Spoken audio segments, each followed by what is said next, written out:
اور ذرا سمجھانے کا انداز دیکھنا میرے حبیب کا۔ کریم رسول صلی اللہ تعالی علیہ وسلم فرمانے لگے اس کے 3 بھائی تھے، اس کے انتقال کا وقت آ گیا۔ اس نے ایک بھائی سے پوچھا، بھائی میں تو دنیا سے جا رہا ہوں، تو میرے ساتھ کیا کرے گا؟ اس نے کہا میں نے تیرے ساتھ کیا کرنا ہے، بس جیسے ہی تو فوت ہو جائے گا تیرا رستہ اور ہے، میرا رستہ اور ہے۔ تو نبی پاک علیہ السلام نے صحابہ سے فرمایا اس بھائی کے بارے میں تمہارا کیا خیال ہے؟ کہا حضور یہ تو بالکل سلام کے قابل بھی نہیں، اس سے تو اتنا سا بھی تعلق نہیں رکھنا چاہیے، جو فوت ہوتے ہی کہہ رہا ہے کہ تیرا رستہ۔ سمجھ آ رہی ہے میری بات؟ خوش ہو کے بیٹھے اور غور سے سنیں۔ کہا تیرا رستہ اور ہے اور میرا رستہ، تو صحابہ کہنے لگے حضور اس سے سلام دعا بھی نہیں رکھنی چاہیے، کوئی تعلق نہیں، بھاڑ میں جائے، یہ بھی کوئی بھائی ہے؟ کہتا ہے ختم ہوتے رشتے بھی ختم۔ نبی پاک علیہ السلام نے فرمایا، پھر اس نے دوسرے بھائی سے پوچھا کہ یار میں تو دنیا چھوڑ رہا ہوں، تو میرا بھائی ہے، تیرا میرا رشتہ ہے، اب تو بتا میں اگر مروں گا تو میرے ساتھ کیا کرے گا؟ تو اس نے کہا بھائی میں تیری تیمارداری بھی کروں گا، جب تو فوت ہو جائے گا میں تیرے غسل کے ساتھ بھی شریک ہوں گا، لوگوں کے تجھے کفن بھی پہناؤں گا، اپنے کندھوں پہ تجھے سوار کر کے قبر تک لے جاؤں گا، دفن میں بھی شریک ہوں گا، جنازہ بھی پڑھوں گا، تیری قبر پہ مٹی بھی ڈالوں گا، لیکن پھر ساری دنیا واپس آئے گی تو میں بھی آ جاؤں گا۔ نبی پاک فرمانے لگے اس بھائی کے بارے میں کیا خیال ہے؟ عرض کی یا رسول اللہ صلی اللہ علیہ وسلم یہ پہلے والے سے تو بہت بہتر ہے،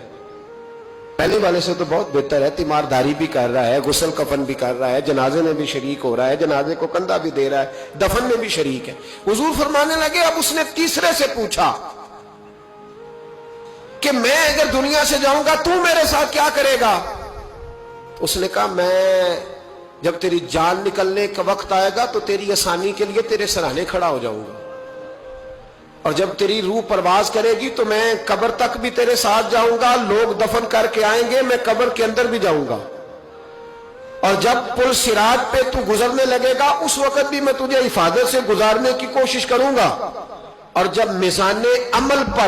پر اعمال تلیں گے اس وقت بھی میں تیرے ساتھ کھڑا رہوں گا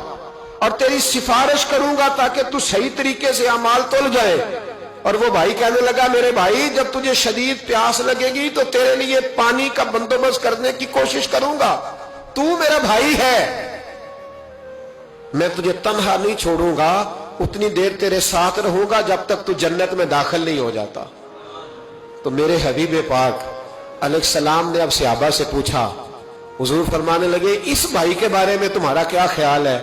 تو صحابہ کہنے لگے حضور باقی دونوں کو چھوڑ دینا چاہیے، تعلق کسی کے ساتھ رکھنا چاہیے جو قبر میں بھی جائے، میزان عمل پر بھی جائے،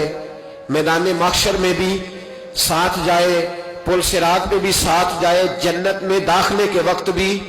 ساتھ جائے، اسے لے جانا چاہیے۔ تو حضور نے فرمایا اب سنو میں تمہیں سمجھانا کیا چاہتا ہوں۔ یا رسول اللہ فرمائیے، فرمایا وہ جو پہلا بھائی تھا نا جس نے کہا تھا مرتے ہی تیرا میرا تعلق ختم، وہ تمہارا مال ہے، جب تم دنیا سے چلے جاتے ہو تو فوری طور پر مال سے تمہارا تعلق۔ اور بھائی ناراض نہ ہونا، بیٹیاں بیٹے بڑا پیار کرتے، پر اماں مر جاتی ہے تو پہلے بالیاں اتارتے، ہاں میں نے دیکھا ہے سونے کی بالیاں پہلے اترتی ہیں، بڑا پیار ہے ان کو، رو رہے ہوتے پر بیٹے پہلے جیب میں ہاتھ ڈالتے ہیں، شناختی کارڈ سنبھالتے ہیں کہ وہاں بینک میں بھی جانا ہے، وہاں وراثت کا انتقال بھی درج کرانا ہے، بڑا پیار کرتے ہیں پر پہلے دیکھتے ہیں تیرے بٹوے سے کیا نکلا، تیرا مال اسی وقت وارثوں کے قبضے میں چلا جاتا ہے، سن اور یاد رکھ۔ اللہ کے حبیب علیہ السلام فرمانے لگے وہ جو بھائی کہہ رہا تھا نا کہ میں قبر تک تیرے ساتھ جاؤں گا پھر جیسے دنیا واپس آئے گی میں بھی آؤں گا، فرمایا وہ تیرے رشتہ دار ہے، وہ تیرا بھائی ہے، تیرا بیٹا ہے، تیرا دوست ہے، تیرے تعلق والا ہے، وہ قبر تک جاتا ہے پر قبر میں نہیں جا سکتا۔ تو محبوب فرمانے لگے وہ جو تیسرا تھا نا جو کہتا تھا جنت میں داخل کرا کے آؤں گا، وہ تیرا نیک عمل ہے، وہ تیرا نیک عمل ہے، فرمایا اس کے ساتھ تعلق مضبوط کر،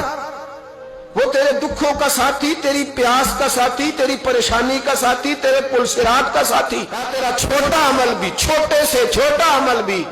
قیامت میں اللہ کی بارگاہ میں تیری سفارش کرے گا